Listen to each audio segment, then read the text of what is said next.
भारत की external intelligence agency RNAW के जितने भी अधिकारी हैं वो अक्सर कई बार अलग अलग देशों में ट्रेनिंग के लिए भेजे जाते हैं।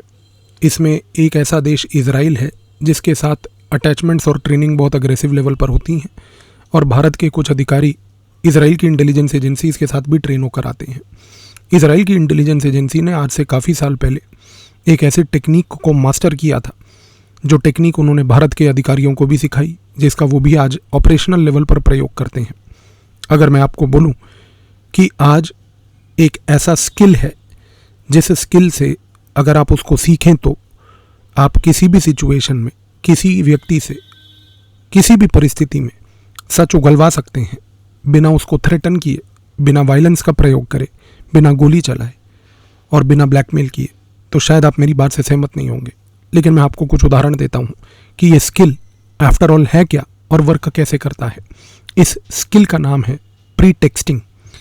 प्रीटेक्स्टिंग का जो ये स्किल होता है, इसमें एक व्यक्ति दूसरे व्यक्ति को एक ऐसी सिचुएशन में डालता है, एक ऐसे डिस्कशन में इन्वॉल्व करता है कि जिससे दूसरे व्यक्ति को पहली बात तो इस चीज़ का अंदाज़ा ही ना हो कि आप उससे कुछ उगलवाना चाह रहे हैं, और दूसरा अगला इतना अपने आप को आपकी कंपनी में सेफ महसूस करता है कि वो सच अपने आप ही बोल देता है और वो सच आप उस व्यक्ति से उगलवा लेते हैं बिना किसी टेंशन के। एक व्यक्ति जो नाजी का अधिकारी था उसका नाम था एडोल्फ आइकमैन। ये व्यक्ति जर्मनी की आर्म्ड फोर्सेस में जर्मनी के मिलिट्री की लीडरशिप के साथ काम करता था। इसने हिटलर के दौरान बहुत सारे यहूदी लोगों को मारा था, उनको कॉन्सेंट्रेशन कैंप्स में भेजा था।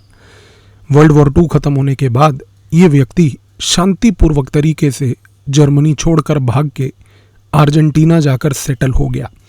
बड़े लंबे समय तक ये अर्जेंटीना में रहता था। इजराइल की इंटेलिजेंस एजेंसी मोसाद ने इस व्यक्ति को खोजना था, इसको मारना था, और अगर मार नहीं पाते तो आइडियल था कि इसको जिंदा पकड़ के इजराइल लाकर इसके ऊपर एक ट्रायल चलाना था।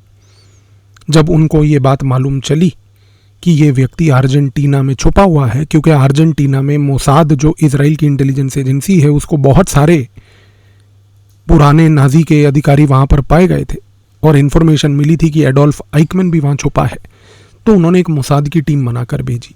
इस टीम में मोसाद के जो अधिकारी थे वो ट्रेंड थे प्रीटेक्स्टिंग के स्किल में।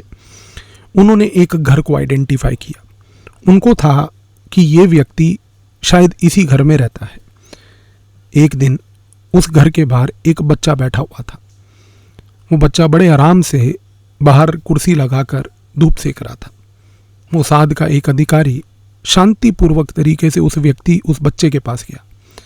उस बच्चे से जर्मन लैंग्वेज में एक वार्तालाप इनिशिएट करके उसने बोला कि मैं यहाँ पर आसपास गांव में कुछ कल्चरल क्लब्स ढूंढ रहा हूँ, आप कोई ऐसे कल्चरल क्लब जानते हो? जब उस बच्चे को ये सवाल पूछा गया तो उस बच्चे ने तुरंत जवाब दिया कि हाँ, एक ऐसा क्लब है, यहाँ पर थोड़ा सा आगे जाकर मेरे पिताजी भी उसी क्लब में जाते हैं और वहाँ अक्सर आपको बहुत सारे जर्मन लोग भी मिलेंगे।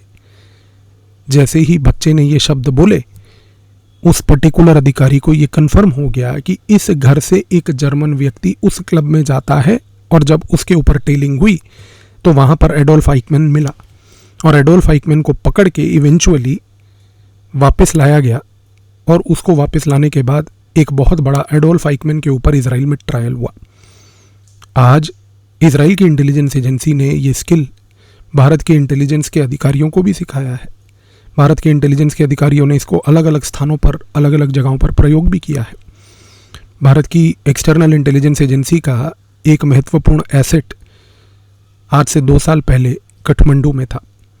काठमांडू में एक भारत के RNAW के स्टेशन चीफ को ये खबर मिली थी कि चाइना भारत की सीमा के पास, जो भारत नेपाल की सीमा है, वहाँ पर जो तराई रीजन है, तराई बेल्ट है, उस इलाके में कुछ ऑप्टिकल फाइबर केबल डाल रहा है।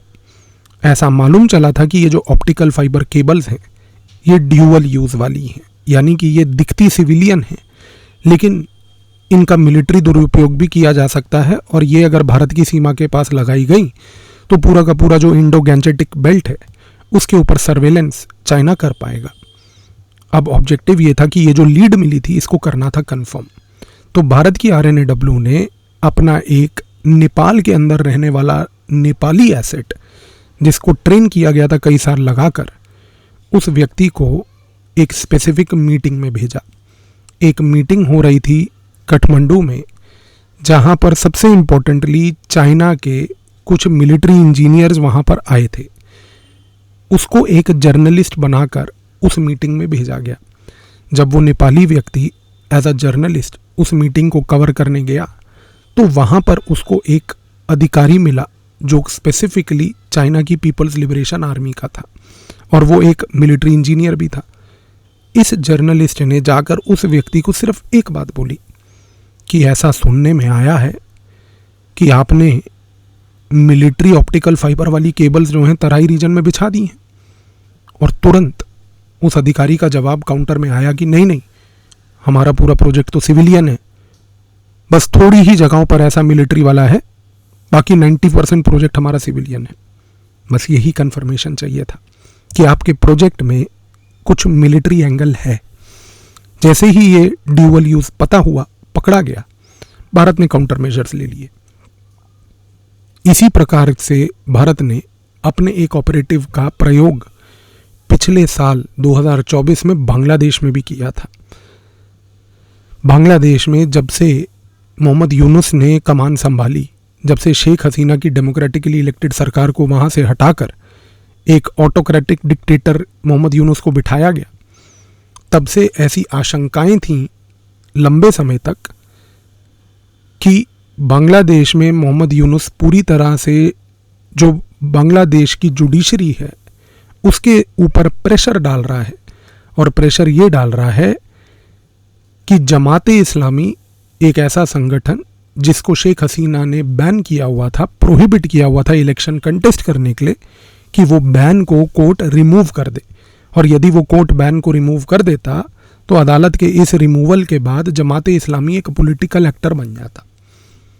इस कॉन्टेक्स्ट में भी भारत ने ढाका यूनिवर्सिटी में एक सेमिनार के दौरान एक बांग्लादेश में बांग्लादेशी नागरिक जो कि RNAW का एसेट था और RNAW ट्रेंड एसेट था, उसको उस कॉन्फ्रेंस में वहाँ पर ढाका यूनिवर्सिटी में भेजा।